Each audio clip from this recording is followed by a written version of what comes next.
Wait, who was, wait, who played yesterday? All right, guys, Wait, who was? real quick. Okay, so yesterday we went on our mini field trip. All right, what do we think? Did we have fun getting out of the school? Yeah, did we? Okay, I thought it'd be fun. Anyway, I know no Romans came around and built these buildings that we looked at.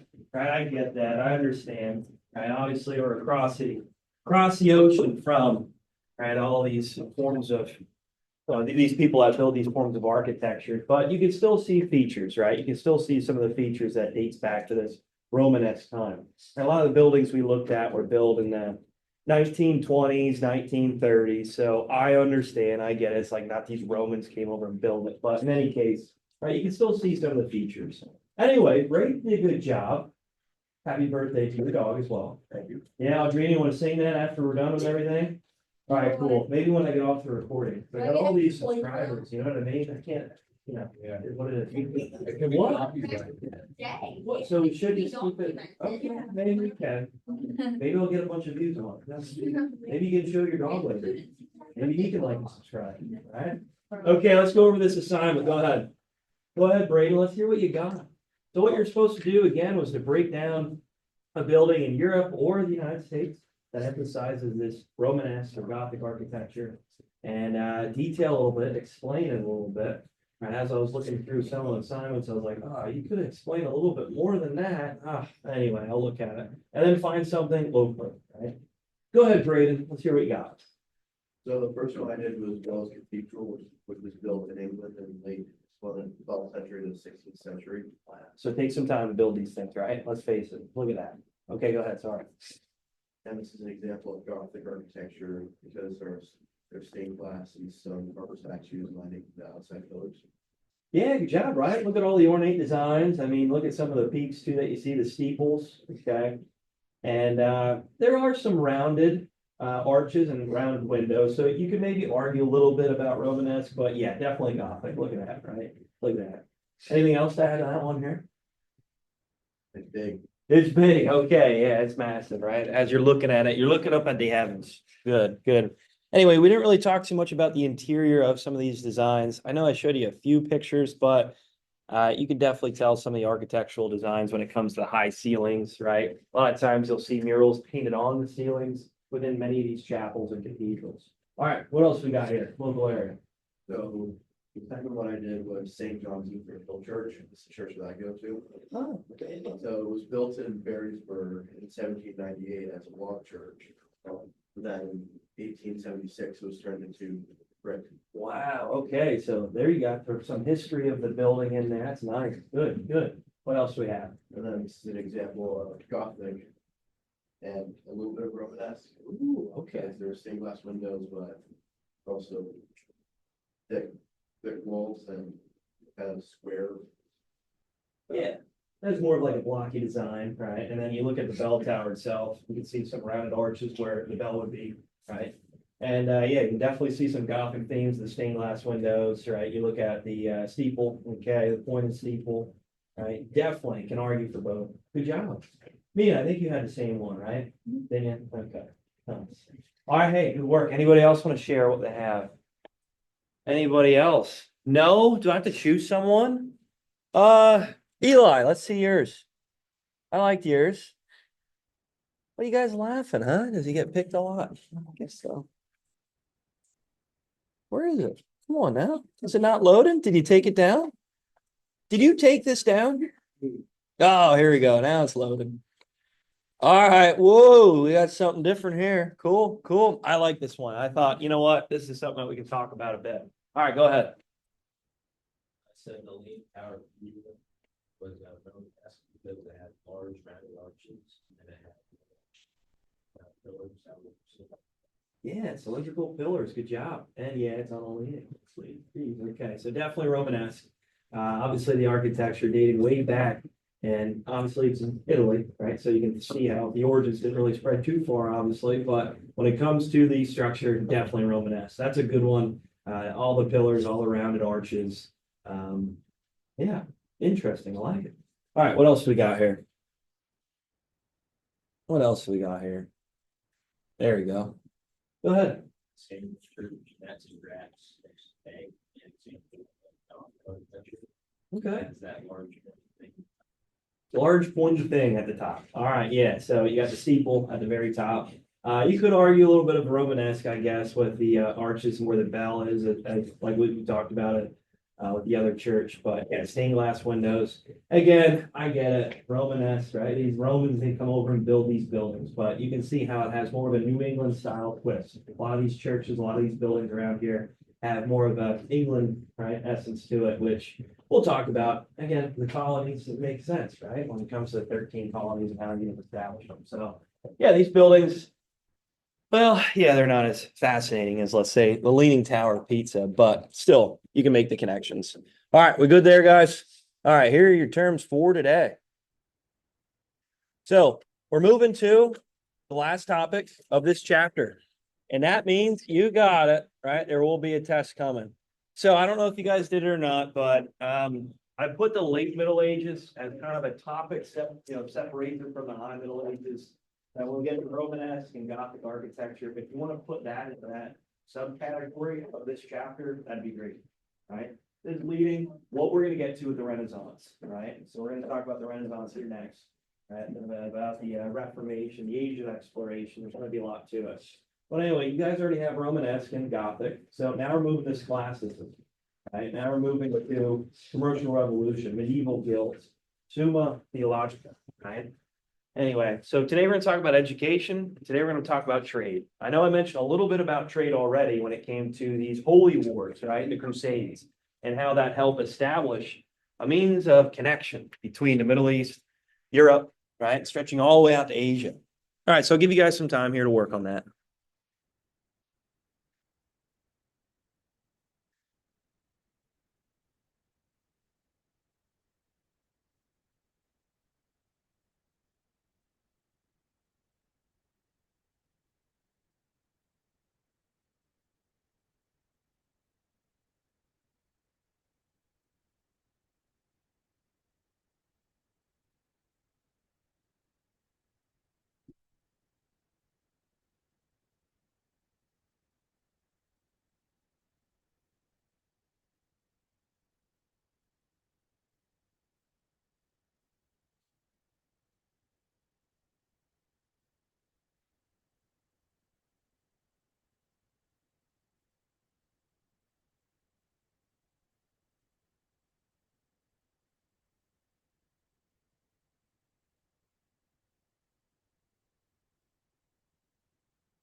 Actually, before we get too far,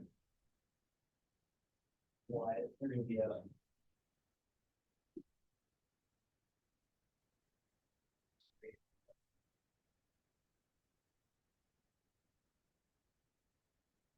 AU or is it UA? He's spelling is not much to say. AU, element made for gold. Anybody? Yeah, now I remember it. Funny jokes over there. You guys can maybe say that else. AU was stealing the gold. Oh, there you go, Ben. That's a funny one. Don't trip me, okay? All right.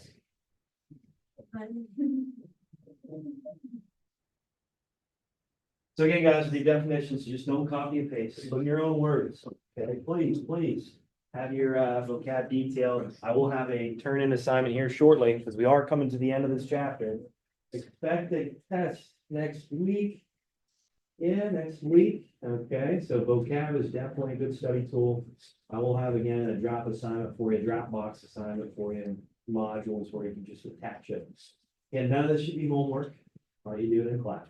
So should be pretty easy points. Same thing with the bell ringers, hold on to them. I know we didn't have one today. I know we had a walking one yesterday. Did I tell you to hold on from last week's to this week's? Is that what I said? All right, I think we should only have like 3 or 4, right? Counting yesterday, I know I didn't have one written up, but we talked about it. I'll just give you a freebie there. I think we should have 3 or 4. Anyway, if you guys get a chance, just turn them in. Yeah, I won't get time here to walk around and check them. If we do have time towards the end of class, I'll do that. But if I do run short, I'll just have you turn them in online, on Canvas.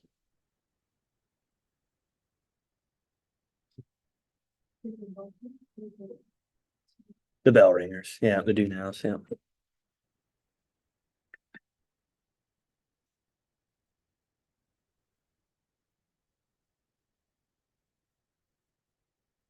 Bless you.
You guys need another minute yet, or you good? One more? Okay, 1 more minute.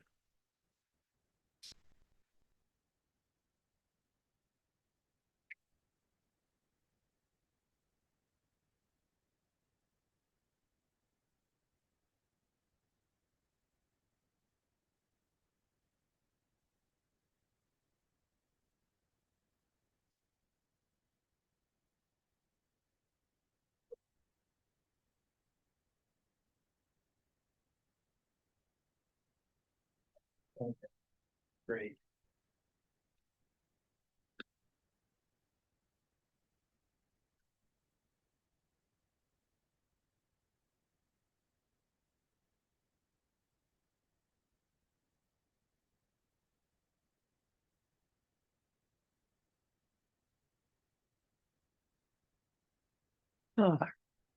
So guys, with the assignment, okay, I know I stated this before, but I know I said I have the due date set for 3 p.m. Okay, it is at the start of your period. So when I grade this, third period is my prep, right? I'm gonna grade this third period. You don't have to turn it in, there's only so much I can do. I was lenient with you guys the first couple of weeks here, but from here on out, I'm gonna stay strict to that, okay? Again, I have the other sections combined in, obviously I assign you guys different work, but in any case, for this, the assignments, make sure you have it turned in at the start of the period. All right, here goes, scholasticism, what does that mean? Scholasticism. What is this term? Go ahead, Chloe. It was a system of theology and philosophy that was taught in medieval Europe based on logic and writing of early church fathers.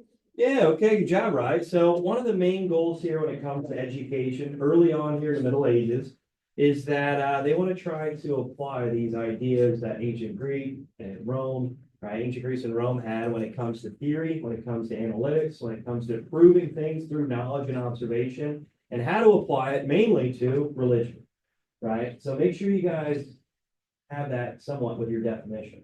When it comes to combining ancient Greece and Rome ideas, right? When it comes to proving through rationality, right? When it comes to making your own observations. But the main goal, the main focus point for medieval Europe when it comes to education is, well, Christianity, is religion. So a lot of the work, a lot of the education was revolved around Christianity.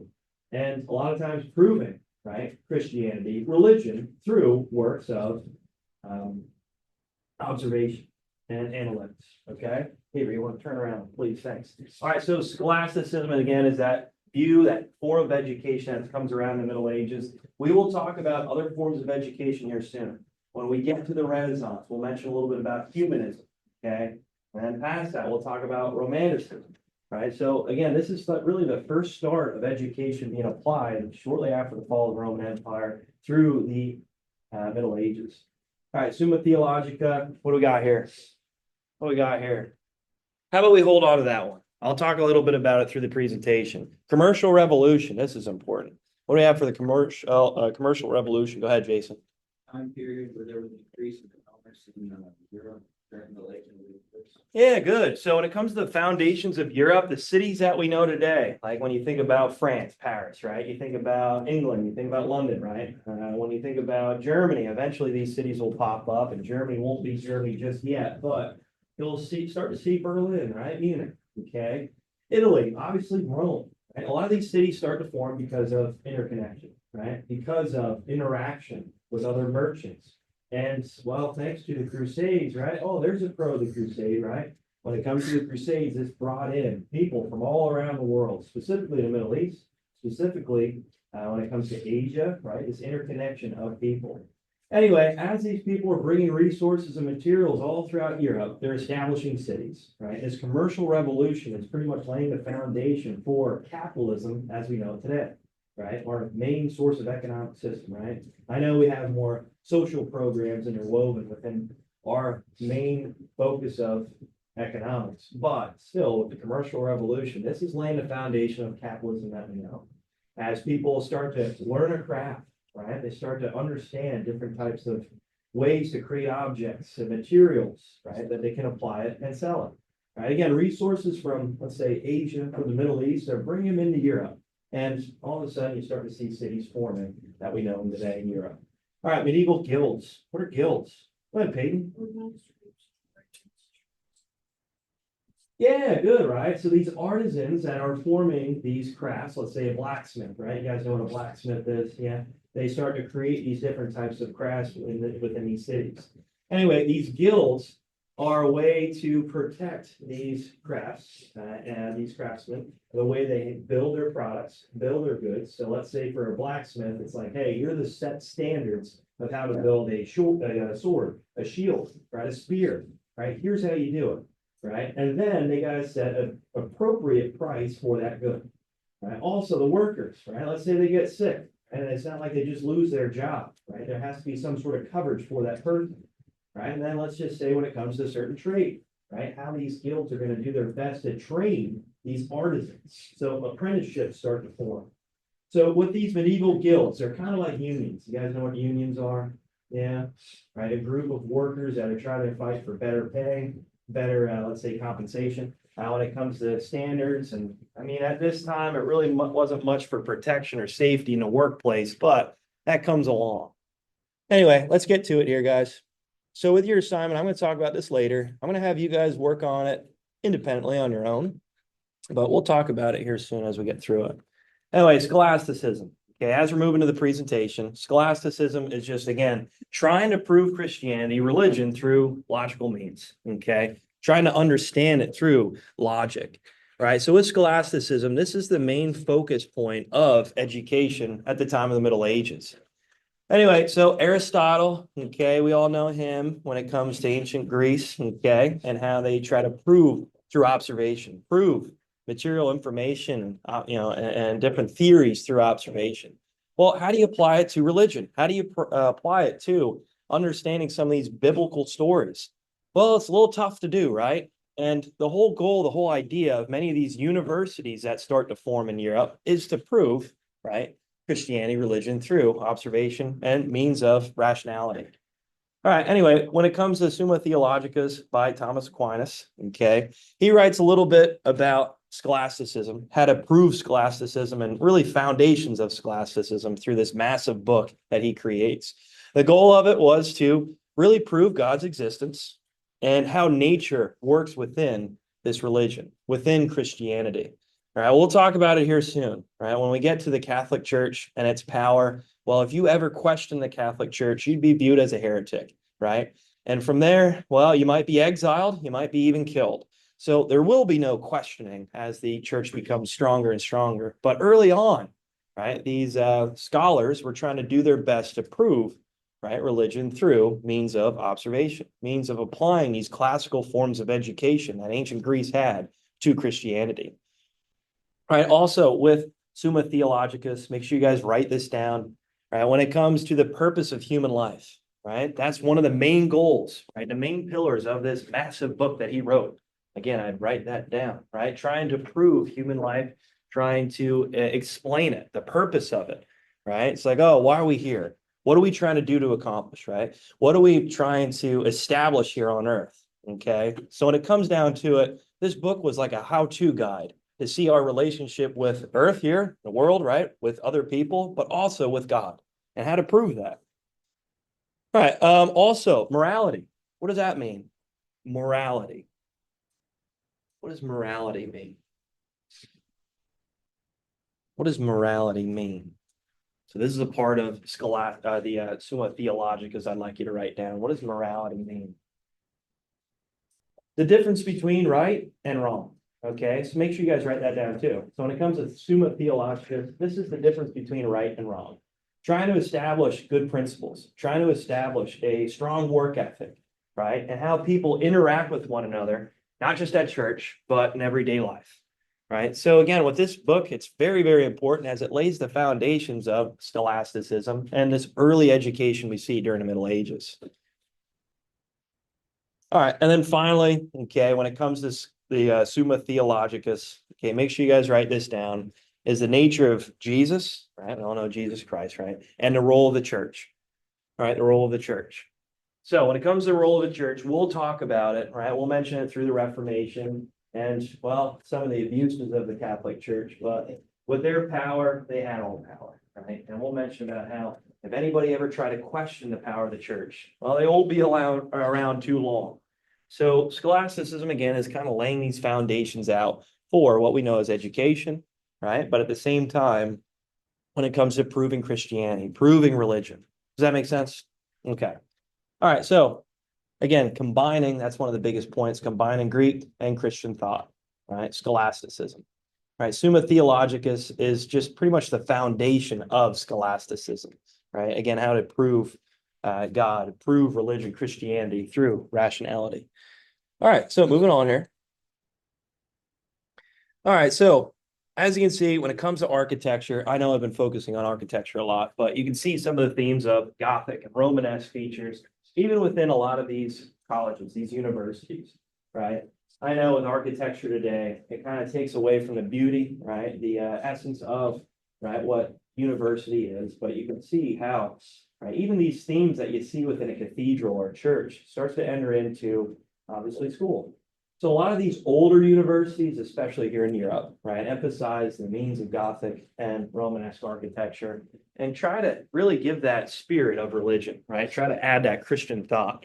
So if you ever see pictures of, let's say, Oxford University or pictures of many of these older universities within Europe, you'll see a lot of these themes that really bring on this Christian, right, tie-in, okay? So cathedrals obviously showing that, but also the universities. And that dates back to, you got it, scholasticism. All right, so universities all throughout Europe. So as trade increases, right, as people are starting to learn different types of arts and artisans start to form together, right, and crafts start to be a bigger part of lifestyle and trade, well, people need to learn these trades. So at first, it wasn't like they're just kind of sitting down and talking about philosophy nonstop, which they were, but a lot of it was based off of the crafts, right? Artisans, blacksmiths, right? You name it. So a lot of these universities start to form and pop up all throughout Europe because of vast trade routes.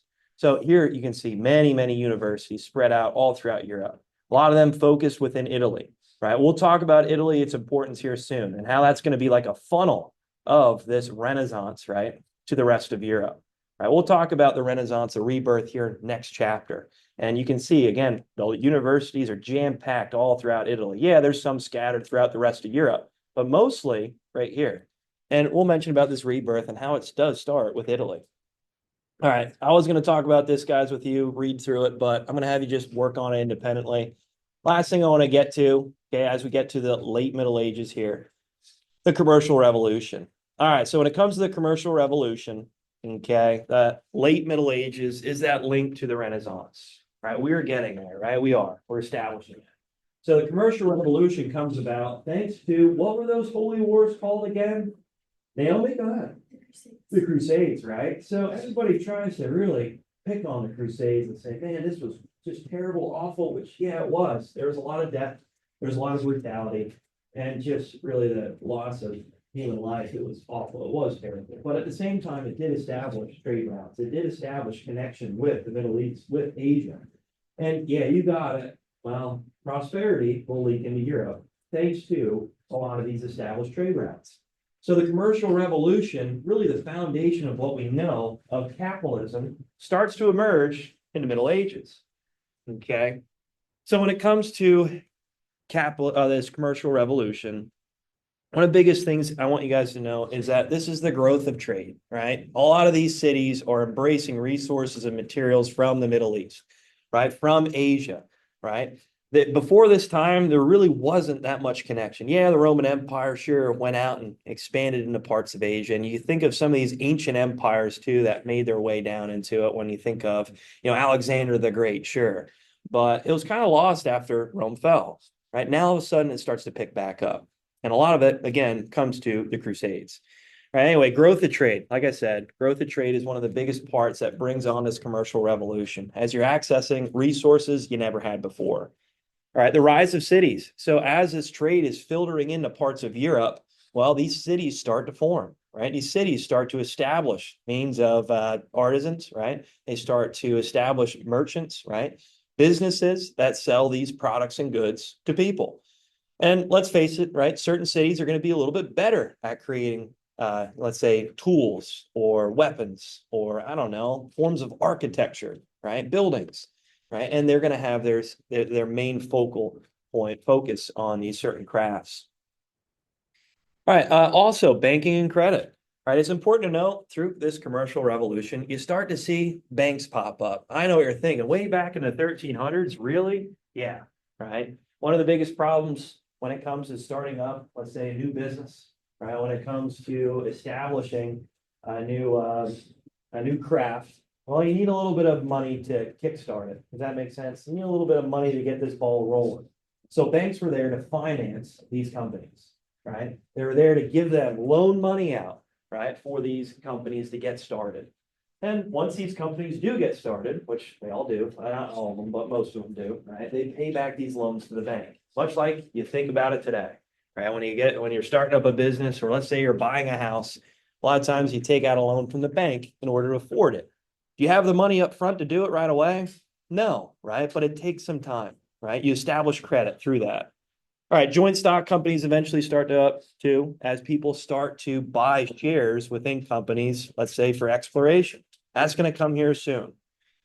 All right, and then also money, right? So money. Okay, all these cities are going to start to form their own sense of currency, which is going to make things difficult. But as you can see here, the commercial revolution, right? This really gets the ball rolling to modernization, right? To what we know today as Western civilization. All right, see you guys later. Take care. I know I didn't get through everything I wanted to, but have a good weekend.